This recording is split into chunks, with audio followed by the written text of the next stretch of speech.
Hello, this is Miss DB, and in this lesson we are going to talk about section 6 from chapter 1 on relations and functions.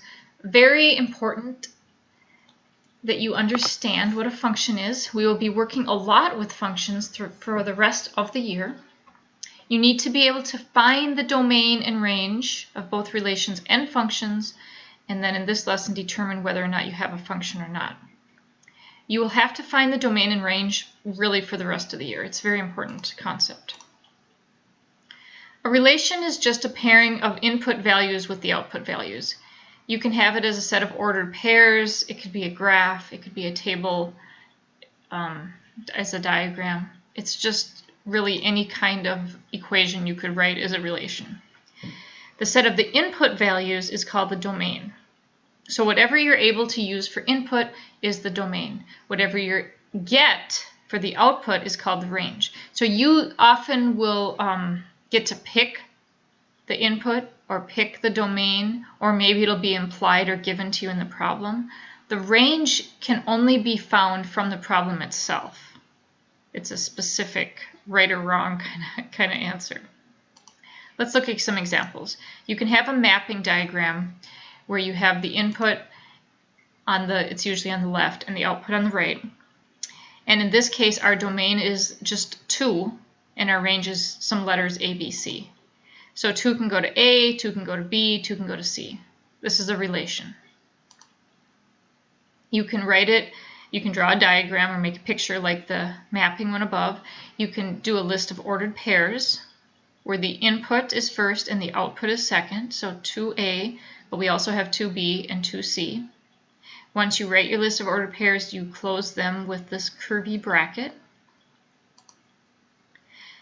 You can also, well, this is just another explanation, that X in an ordered pair is the same as the input, is the same as the domain.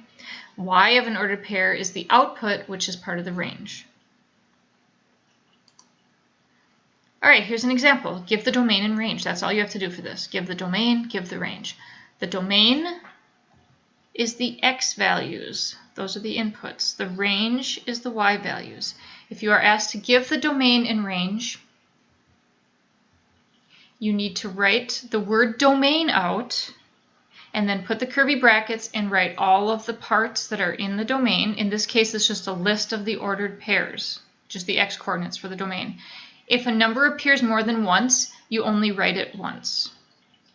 For the range, you have to write the word range, put the curvy brackets, and then write what numbers appear for the Y values. 5, 5, 6, 6, 12. They don't write 5, 5, 6, 6, 12. They just write 5, 6, 12. Do not repeat a number more than once in either the domain or the range.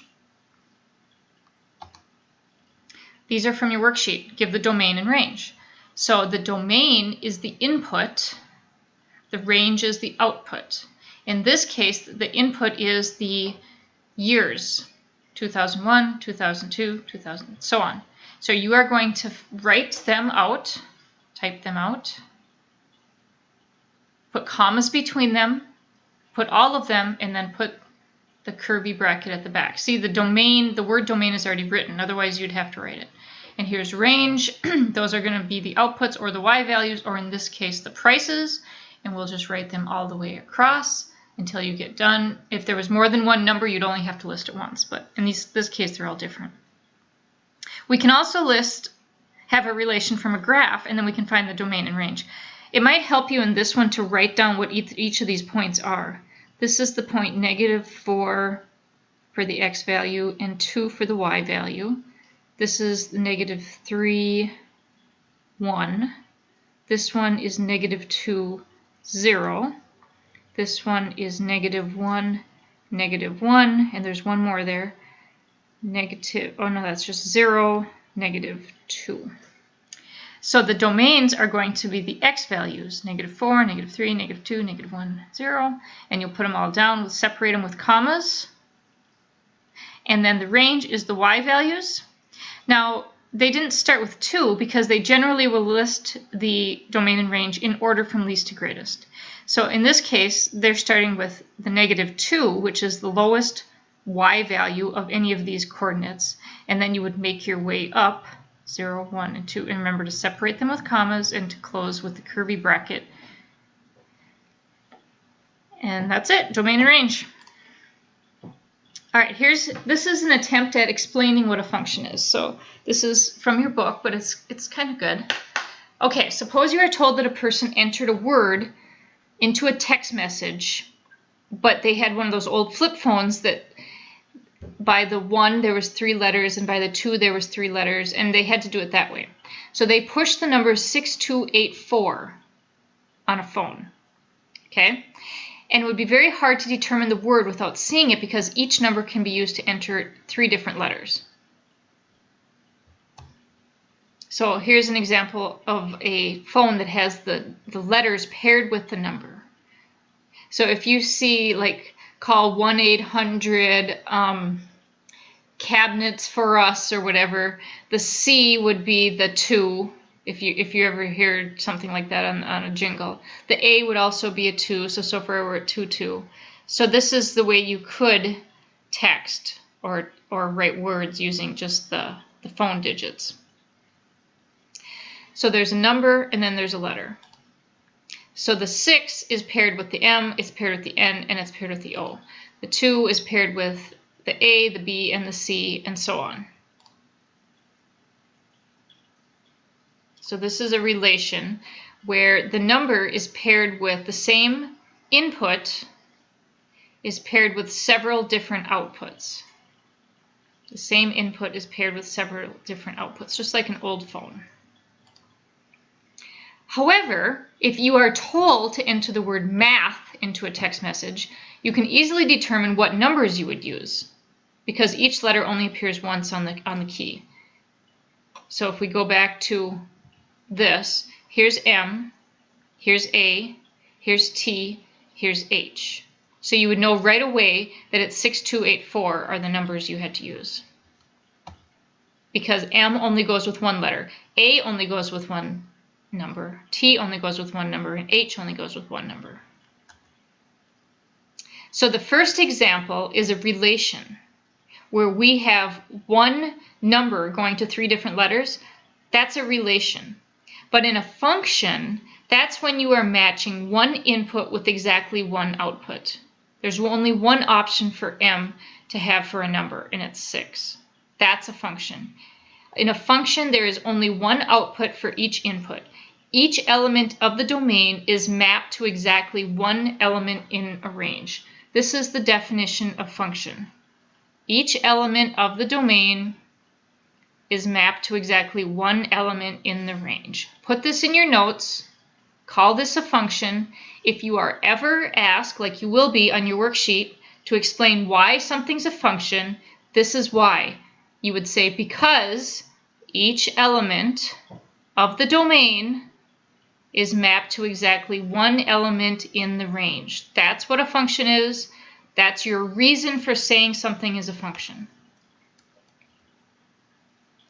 Although a single input in a function cannot be mapped to more than one output, 2 or more different inputs can be mapped to the same output. Here's an example. Okay, in this example we have 2 being mapped to A, to B, to C. This is not a function. However, if A goes to 2 and B goes to 2 and C goes to 2, this is a function. In the first one, we have one domain value going to more than one range value, not possible. But in the second example, each letter is going to one and only one input value or output. That's fine. You can have an element of the domain going to one element in the range, and it's okay if that happens for more than one element in the domain. They can go to the same range value. So this one is a function. This one is not a function. All right, you are going to determine whether or not you have a function. So you're going to give a relation from the items in a store to their prices on a certain date. There's only one price for each different item on a certain date. Well, that makes sense. So it must be a function then. You can't be charged more than one price on a certain date. At least you would hope not. from types of fruits to their colors. So if you have apple, it could be red or yellow or green. So that's not a function. It's only a relation. Because there's some fruits that are more than one color. Grapes can be red or green or purple. So not a function. All right, here's some examples from your worksheet. It says to write the domain of this relation, write the range, and then answer whether it's a function. Now I told you what to write if it's a function. You're going to write, if it is a function, you're going to write because every element of the domain is mapped to exactly one element of the range. So let's look. What is the domain? The domain is the x values, or the input. You have to write the word domain, put a colon, and then put the curvy brackets, and then list the elements of the x coordinates. Do not write the same one twice. So there's two -2's. I'm not going to write each of them. I'm only going to write one of them. And then close it. For range, write the word range. So and then I'll write that. They want to know, how do you know? I'll say that that's the input values. Or you could write x coordinates. The range, I write the word range in the curly brackets, and that is the output, or the y. I'm going to put the lowest one first, -6, and then I will increase all the way up to 4. And these are the output values, or y coordinates. Is this a function? So -2 goes to 4, but -2 also goes to 2. Is every element in the domain mapped to one and only one element in the range? No, because -2 in the domain is mapped to, or paired with, two different range values. All right, let's look at number 6. First, we're going to finish the table. It's not done yet. They already did 9, 6. Now we need to do 1, 4, 0, 2, 1, 4, 4, 6.